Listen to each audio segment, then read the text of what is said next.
Hi, hello everyone, greetings to everybody. Today we're gonna have on our channel the Marvel Guardians of the Galaxy. Eidos Montreal Guardians of the Galaxy is a purely linear story-driven adventure. Moreover, it's not based on a specific comics book or films. This is one of the alternative universes where there are famous characters but their fate is different. And you do not need to read the Marvel dictionary before that. All the information about what the game will be given to you anyway. Let's put it this way, if you watched movies, then that will be enough. Even if fun is not necessary, the game Guardians of the Galaxy is very self-sufficient as a separate story of separate world. What else is interesting in a game, we will tell you in our review. You'll play as the Peter Quill, the commander of the Guardians of the Galaxy team. Despite their heroic status, the 5 heroes are almost always stranded and in the search of money, which is why they always end up in unpleasant situations and wanted lists. So at the time, the Guardians of Verified Tip are sent to quarantine Forbidden Sector in order to grab the legendary monster and then sell it. Naturally, their venture failed. The Guardians are caught by the Nova Corps, a sort of logical galactic policeman, and they are fine. At the same time, without knowing it, Peter releases a powerful creature, and while the Guardians are sent on an extravagant and ambitious way to get money, Evil is trying to devour the entire galaxy. And this is just a general seed, because if start to tell more, I will have to retell the half of the game.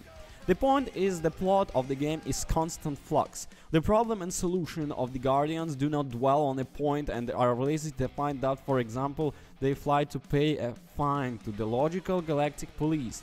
And a few minutes later they are robbing the owner of a zoo or rare monster on a planet while lightning strikes constantly. And this is coolest moment in the game. A funny, beautiful, epic and sometimes even dramatic adventure. Characters never stop, they constantly communicate, location change, and you want it to not end. Most of all, it resembles the Uncharted series of the game, only the main characters, instead of abandoned template and sanctuaries, fly from one of fantastic planet to another. In doing so, you will be solving problems both outside and inside the team. At the beginning of the game, the heroes do not trust each other very much. Some mental scars are fresh, but in the process the team members reveal themselves much deeper than in the movies, and from this become a little closer to the player. Game heroes look like cinematic ones. In a character, Peter Stalwart Quill is a kind of native adult teenager stolen from Earth in his young. The genetically modified Raccoon Rocket is a talented engineer and always drugs everything that lags badly. Drugs the Destroyer. Gamora is the most dangerous appropriable woman in a galaxy. Groot is the only representative of abnormal genius. He is very strong but kind naive and speaks with one phrase only, I'm Groot. But the fates of heroes in this universe are different. For example, in this world, Thanos did not collect the Ring of Drugs, killed him. Quill is not all friends with Yondu, and there are no Avengers here at all. Some of the information can be read, but those heroes themselves will tell you most of the information along the way. The constant dialogue between the characters is both a highlight and a curse of the Guardians. Yeah, you will learn a lot about your companions and the world in which they exist. Moreover, they have a very live and natural conversations. They joke, tease each other, doubt, admire, and complain. The characters are moved and revealed through the constantly instant character, but this is what all times becomes a minus. The characters don't shut up, generally. They talk to each other constantly and sometimes they turn to you. And if at this moment you are busy with something or trying to concentrate on other information, the chatter merges into a single white noise. It also comes to the point that conversations are abruptly cut off because you have reached the plot trigger and a new dialogue has begun. It seems to me that if you set yourself the goal of listening to everything that the heroes can say, it will take about 50 hours to play. One thing is the good that most of the time it's just a character, but if you miss something very important, they will repeat it to you. While I say that the heroes speak to you, I mean a dialogue system that allows you to slightly influence the events, so you influencing what is happening, but this is more a variant from the Telltale games than the Mass Effect. This is, you will not have the frequent and large dialogue threads. You are more a listener, and most of your raw answers are more comfortable playing Quill for your personality. The general plot from your decision will not change and will end exactly as intended, but sometimes those who you help will come to your aid. There is even a special meeting on it. You have to choose one of the answers to motivate your friends. If the meeting is successful, then everyone gets an increase in damage and a quick cooldown of the abilities, and if not, they only will receive an improvement. A cool track from Peter's playlist always plays a nice bonus. All this sounds interesting, but in fact fighting is the most boring and routine part of the game. The problem is that your entire team deals very scanty damage to enemies, is passive in combat. Significant damage is given only by the special techniques, but only you can activate them, and after using them you have to wait, and they also do not shine with a very special variety. As for the visuals, everything is great. There are cool finishing moves, animation and effects, but in practice there is an only couple of tricks that cause worthwhile damage. Due to low damage, your enemies turn into the damage sponge. And okay, if you have a large robot in front of you, but the situation reaches the point of absurdity when they two heroes, 5 of them, move to some ordinary soldier in a quality jacket.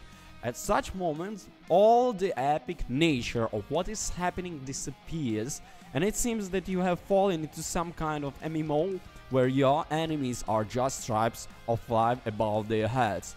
Battles take place in areas when a dozen identical soldiers or creatures are poured on you, and until you kill them all, you will not advance further. In the second half of the game, it starts to get very tiring against the backdrop of cool and dynamic scenes and events. Moreover, the game has a fairly flexible, difficult setting where, for example, you can increase the damage from Quill's cannons, but even it's not enough. That is, the battles are not difficult but rather procreated. And another rather important problem of the game is the bugs. Unfortunately, there are quite a few of them here, and they are technical. Sticky controls, breakdowns of scripts, glitches of the graphics. In some location it was necessary to save again and again every 10 minutes because something broke or one of the menu items stuck in the middle of the screen. This may be PC flaws, but they can be quite annoying at times. Fortunately, there were no moments that could not be solved by loading. There is a hope that all this will be fixed with the future patches, but the impressions were not very pleasant.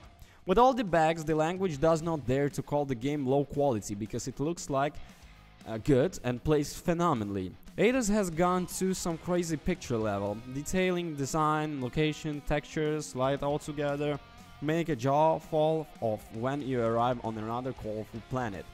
The production of cutscenes and animations, including facial ones, researches the level of Sony exclusives. I would like to look at everything, stop the game to sake of juicy screenshots and replay again for the sake of dynamic existing scenes. Guardians of the Galaxy is a very beautiful and effective game. Another element that contributes to the atmosphere in music, or rather the Star-Lord playlist. According to the plot, Peter Quill leaves the planet Earth with an old Walkman player, where various 80s drive tracks are recorded on a cassette. Mostly rock, but there are also more melodic pieces. The same music plays all the time on a Quill's ship, but it's also included with the most epic scenes, and it is perfectly complement with the whole picture. You are even more charged with the energy of your movement. You want to shake your head, to beat and even sing along. So, Guardians of the Galaxy is a great space adventure that constantly takes you to new places and keeps you busy. The characters' funny, dramatic and epic dialogues perfectly reveal both themselves and the world in which they live. Despite their routine fighting, the increasing stream of character and nasty bugs the Guardians make to keep them excitement and interest even better than the film.